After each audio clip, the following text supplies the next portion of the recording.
I am a 41-year-old woman, and I have never changed a nappy. Are you wondering if I'm a bit selfish?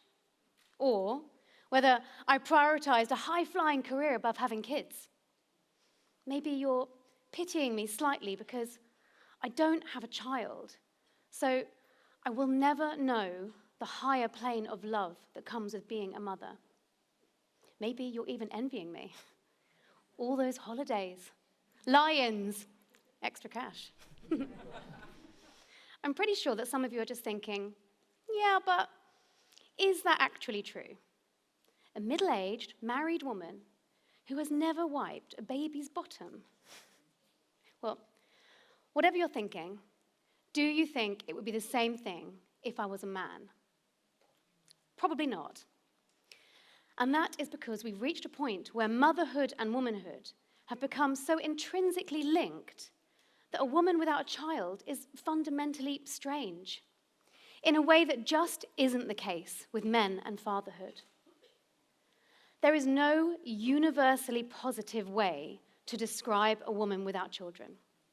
The words are either negative, spinster, crone, or they describe the very thing that we don't have, child-free, childless, a non-mother. The fact that we even need a term just goes to show how ingrained our assumptions about women have become. Because if a woman isn't a mother, then she is other. And this really matters, not just to me, but to the growing number of women who aren't having children, whether that's through choice, circumstance, or the global decline in fertility rates. And it really matters to the generation of young women and girls that many of us in this room are helping to raise. We are bringing them up, telling them that they can be whoever they want to be, that the world is their oyster. We make movies like Barbie, and we assure them that they will be accepted for whoever they become. But we are preventing that from being true because we are obsessed with women's reproductive status. By the time a woman reaches the end of her childbearing years, an insidious, false divide has occurred between women with children and those without. It's what author and journalist Ruby Warrington calls the mummy binary in her brilliant book, Women Without Kids. And it essentially leads to the grouping of all women into just two equally damaging stereotypes. The first is the selfless mother. Bountiful and nurturing, the font of all life, endlessly loving and patient. Now, I don't know any mothers who identify with this, but I do know many for whom this unrealistic idolatry causes anxiety, stress, and a constant sense of just not quite feeling good enough. And then there is the childless woman. Hers is a strange, awkward stereotype, a being who is somehow physically or emotionally a little defective. If she chose not to have children, then she's unnatural, selfish, deluded. If she couldn't have children, well, then she's a creature to be pitied. But rarely is she held up and celebrated. Younger women without children are labeled egocentric, and the older ones become shriveled and invisible when compared with their grandmother counterparts, the crazy old cat ladies. Or worse, dangerous witches. And the thing is that we don't apply the same thinking to men. A man is primarily a man. He may well be a father, but that is just one part of what makes up his identity. We don't need a word to describe a man without children, and we certainly don't call them selfish or untrustworthy. In fact, single men are drinks party gold dust. Single women are a threat to marriages. And a man is not going against nature if he doesn't reproduce, because a man can fulfill his potential in countless ways. Younger men play the field, middle-aged men lead, and the older ones become our wise elders. Now, I know that these are also stereotypes, and I don't want to do down the genuine sadness that many men do feel if they don't become a father. But the expectation on women to fulfill the role of fertility goddess is immense. And that is what I want to talk to you about today. We need more positive narratives that illuminate the many glorious ways that a woman can live up to her potential beyond motherhood, for mothers and non-mothers alike. Because we have to challenge this extremely narrow but widely held view of what it looks like to be a happy and fulfilled woman, so that we can all get on with unleashing our power in the world. Before I go on, I just want to say, mothers, I see you. Motherhood is a hard and important and beautiful role, but it's not the only role a woman can play. Secondly, I can't speak on behalf of every woman without children. Of course I can't. We are a minority, but we're a significant one, and we're growing in size, but we all arrive here from very different places. Some filled with sadness and regret, grieving, anxious. Others with joy, liberation, energy, and enthusiasm. But I can tell you my story. So, unlike many inspirational women that I know, I wanted to be a mother. And my path to non-motherhood was paved with grief, heartbreak, miscarriage, and grueling fertility treatment. I arrived at this place bruised and broken. And all the stories I was being told by the media, by the fertility industry, by other women, were about miracle babies and eventual success.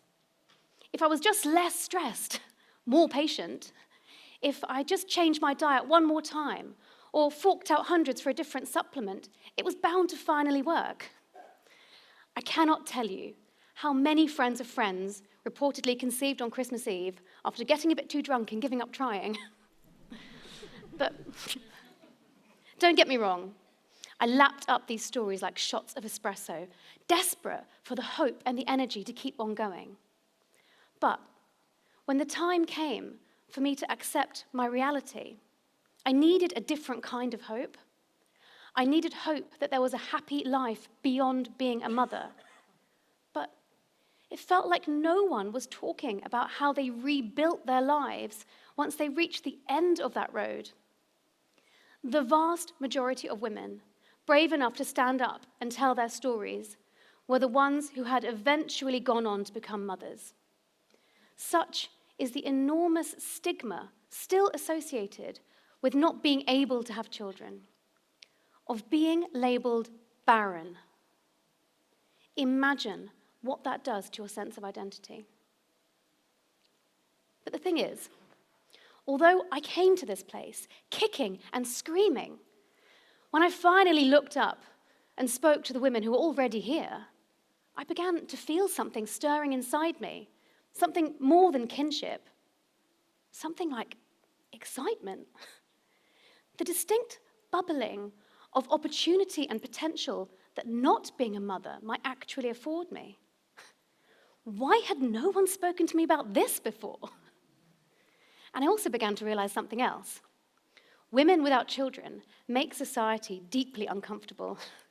I notice it all the time, in meetings, at parties, in shops, on the TV. And I'll admit, that same sense of discomfort contributed to my desperate desire to want to be a mother, because I did not want that other label. I didn't want to not fit in, because it is hard to fit in. When talking about children and grandchildren is the primary social glue that brings people together. And even though, women's spaces and community groups focus heavily on motherhood, even women in business networks usually assume that you're juggling a career with raising a family. And although we don't have children, we're still expected to know when half term is, so that we don't inadvertently so that we don't inadvertently schedule a meeting at the wrong time or turn up to a cancelled yoga class. And something that personally upsets me a lot is that those of us without children, men and women alike, are subtly made to feel as though we're less capable of experiencing real love. It's most prevalent when women use the phrase, as a mother, before expressing empathy or compassion, but it's present in many stories and in politics, like when environmental campaigners talk to us about the future by urging us to think of your children, as if those of us without a direct lineage couldn't possibly care as much. And it all feeds into an offensive assumption that being a parent carries more emotional weight, and that those of us without children are less loving, less kind, and less invested in healing the world. And none of this is helped by representations in the media. Women without children are usually depicted as kooky and damaged, or jealous and dangerous. Think Bridget Jones, although even she wasn't deemed complete until she had a baby. Or vengeful Ursula, the sea witch. Or head teacher Hope in series 3 of Sex Education. An irrationally mean woman, racked by some sort of terrible bitterness, until it was revealed she was having IVF. That explains it. For the record, nothing forces you to flex your compassion quite like undergoing fertility treatment when all of your friends are getting pregnant around you. We are now even being blamed by governments for not playing our role in producing the next generation of doctors, factory workers, entrepreneurs, and, dare I say it, mothers. The Chinese government is so worried about the fall in birth rates and what that will mean for the economy that they are using financial incentives to encourage women to have children. But here and now, in this room and at this time, I think we're ready to move on from the antiquated notion that it's a woman's moral obligation to reproduce. The world is burning around us, and the solution to that is not necessarily to create more of us. Not that I'm knocking anyone who has children. I'm simply saying that a few of us not having children might actually be a good thing. Maybe not for capitalism, but certainly for the mother that we all share, Earth. And the crux of the issue is this. By the time a woman reaches her 40s, she has amassed a great deal of wisdom. She's likely to be confident about who she is, and she has experience under her belt. She is powerful. And if she isn't devoting a significant amount of time and energy into raising children, imagine what else she could achieve. That is why women like me were burned at the stake. We weren't turning men into goats or cavorting with Satan. It's just that our mere existence threatened the status quo. It still does. But while the patriarchy remains busy fretting about how to control us and our empty wombs, I'm here to tell you that many women without children are out there living their best lives. And I know because I have met loads of them. So let's change the narrative on this one. We owe it to ourselves and to our daughters. And I say that with full ownership of the term because there is more than one way to nurture and to mother. And although it will always grate when people say, think of your children, when they talk about climate change, I feel a sense of connection that way transcends my uterus because I may not have biological children of my own, but I sure as hell care about the children that exist today and all the creatures on this planet. So,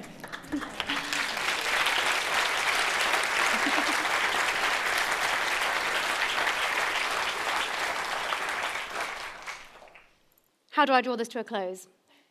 Well, I could try to give you a list of do's and don'ts for speaking to women without children, but there's no use, because what bothers me might not upset another woman. And the last thing that I want to do is deepen that divide that exists. But I will just say this. The next time you're about to ask a woman if she has children, just stop and consider why you think that might be the most interesting thing she has to talk about. All women are complex beings with thoughts, interests, hobbies, opinions. Maybe ask about those instead. Because, and no offense to the parents in the room, a woman's kids are usually not the most interesting thing about her anyway.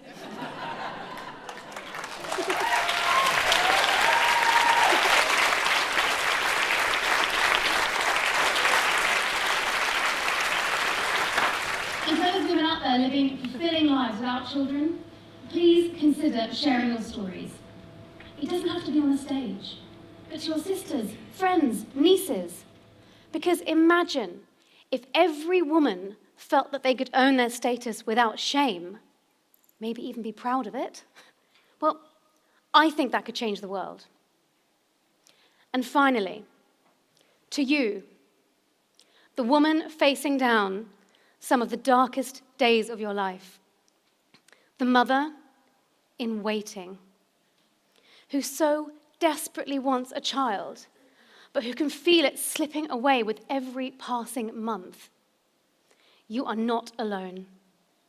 And your grief may never go away, but just know this. I did not want to be a woman without children, but nevertheless, here I am. I've had a chance to take a really good look around, and, well, I think I might love it. In fact, my feminine energy is stronger than ever because being a woman is about more than being a mother. It's about being human and going on a journey to uncover your unique potential in the world. And being confronted with the fact that, for me, that wasn't going to include motherhood, savage as it was, forced me to dig deep and find out what else I could be. And actually, that was a gift. Thank you.